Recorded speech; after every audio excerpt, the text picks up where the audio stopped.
एका महत्त्वाची आणि मोठी ब्रेकिंग न्यूज आपण पाहूयात। नाशिकमधील आयटी कंपनीतील धर्मांतरण प्रकरण संशयितांच्या बँक खात्यांची आता एसआयटीच्या माध्यमातून चौकशी सुरू करण्यात आली आहे। 2022 पासून आरोपींनी कट्टरतेचं जाळं विणल्याचा संशय आहे।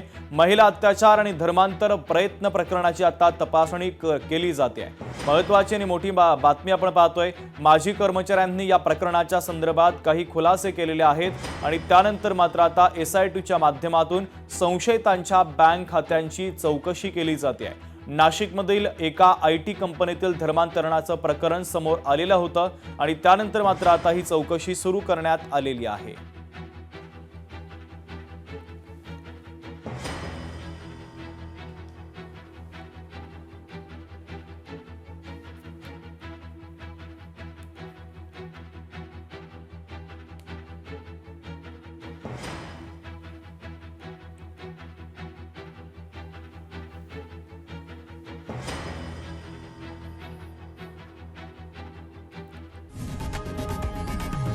लोकशाही मराठी ऐका, पहा, जागरूक रहा।